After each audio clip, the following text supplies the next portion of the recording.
আসসালামু আলাইকুম বন্ধুরা, আশা করি আপনারা সকলে ভালো আছেন, সুস্থ আছেন। আজকের ভিডিওটা খুব গুরুত্বপূর্ণ হতে চলেছে। আজকে আপনাদের সঙ্গে আমি আলোচনা করব বিশ্বনবী সাল্লাল্লাহু আলাইহি সাল্লামের চিকিৎসা পদ্ধতি সম্পর্কে। অর্থাৎ নবী পাক সাল্লাল্লাহু আলাইহি সাল্লাম কিভাবে নিজেকে শুশ্রূষা রাখতেন এবং অন্যান্যদেরকে কিভাবে শুশ্রূষা দিতেন সেই সম্পর্কে আজকের মূলত আলোচনা। এসব আলোচনা শুরু করার জন্য মহান আল্লাহ পাকের কাছে আমরা সাহায্য প্রার্থনা করি এবং সাহায্য এবং প্রার্থনা কামনার সাথে সাথে আমরা মূলত আলোচনা শুরু করছি। মূলত ডিজিজ তথা রোগ বলতে আমরা যেটা বুঝি, মানুষের একটা স্বাভাবিক অবস্থার পরিবর্তন হওয়া। অর্থাৎ মানুষ স্বাভাবিক অবস্থায় সে ভালো আছে, সেই ভালোটাকে যখন সে পরিবর্তন হয়, ভালো থেকে যখন সে পরিবর্তন হয়ে যায়, অর্থাৎ অসুস্থতা হয়ে যায়, তখন আমরা তাকে অসুস্থতা তথা ডিজিজ বলতে পারি। মূলত আমরা যে কিতাব থেকে আলোচনা করব সেটি হলো আত-তিব্বুন নাবাবী। এখানে বলা হয়েছে রোগ দুই প্রকার, এক অন্তরের রোগ, দুই শারীরিক রোগ। অন্তরের রোগকে আবার দুই ভাগে ভাগ করা হয়েছে, এক সন্দেহ সংশয়ের রোগ, দুই প্রবৃত্তি ও বিভ্রান্তির রোগ। কোরআনে কারিমে সংশয় ও সন্দেহের রোগ সম্পর্কে আল্লাহ তাআলা বলেন, ফি কুলুবিহিম মারাদুন ফাজাদাহুমুল্লাহু মারাদা। অর্থাৎ তাদের হৃদয়ে আছে একটি রোগ, আল্লাহ তাআলা সেই রোগটাকে আরো বাড়িয়ে দিয়েছেন। আবার অসৎ প্রবৃত্তি রোগ সম্পর্কে আল্লাহ তাআলা বলেন, হে নবীর স্ত্রীগণ, তোমরা সাধারণ নারীদের মতো নও। যদি তোমরা আল্লাহকে ভয় করো তাহলে সাধারণ মানুষের সাথে কোমল ও আকর্ষণীয় ভাবে কথা বলো না, ফলে সেই ব্যক্তি যার ভিতরে ব্যাধি রয়েছে সে তোমাদের উপর প্রলুব্ধ হয়ে পড়ে।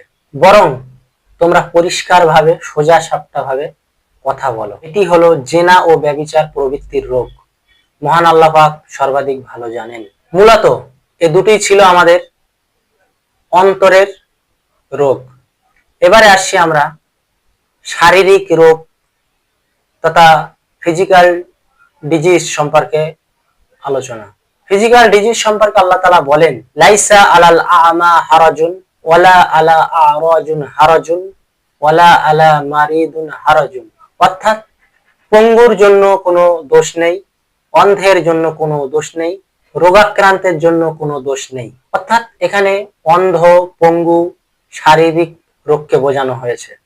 এক্ষেত্রে আল্লাহ পাক রুখসাত তথা ছাড় দিয়েছেন। তাই বলা হয় preventing is better then cure. অর্থাৎ চিকিৎসার চেয়ে রোগ প্রতিরোধ করা বেশি ভালো।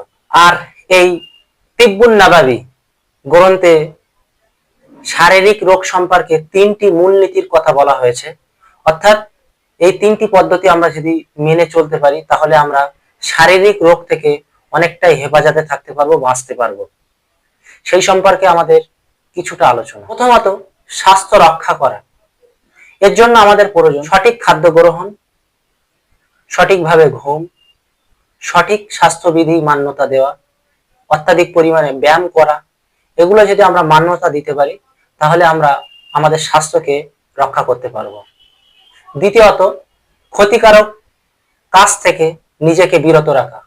অর্থাৎ জীবনে এমন ধরনের চ্যালেঞ্জ না গ্রহণ করা যাতে আমাদের শারীরিক ভাবে আমরা ক্ষতিগ্রস্ত হয়ে পড়ি।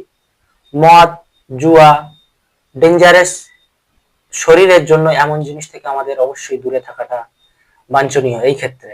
তৃতীয়ত, দূষিত বস্তু শরীর থেকে বার করে দেওয়া।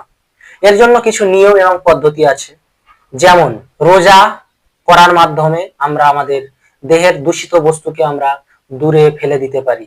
যেমন রোজা করলে অত্যাধিক পরিমাণ চিন্তাধারা আমাদের ক্ষুরধার হয় এবং ইন্দ্রিয়গুলি সক্রিয় হয়। এছাড়াও নিয়মিত দই খেলে আমাদের পাচনতন্ত্রের একাধিক সমস্যা থেকে আমরা বাঁচতে পারি। অত্যাধিক পরিমাণ জল খাওয়া, এছাড়াও নিম পাতা খাওয়া, তাতে করে আমাদের রক্ত পরিষ্কার হয় এবং লিভারের সমস্যা থেকে আমরা নিজেদেরকে দূরে রাখতে পারি। আশা করি এই ভিডিওটি আপনাদের ভালো লেগে থাকবে এবং উপকারে এসে থাকবে।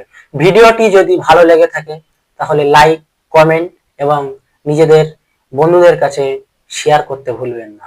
আজকের ভিডিওটা এই পর্যন্ত রইল বন্ধুরা, দেখা হবে আবার অন্য একটি ভিডিওতে। ধন্যবাদ। আসসালামু আলাইকুম।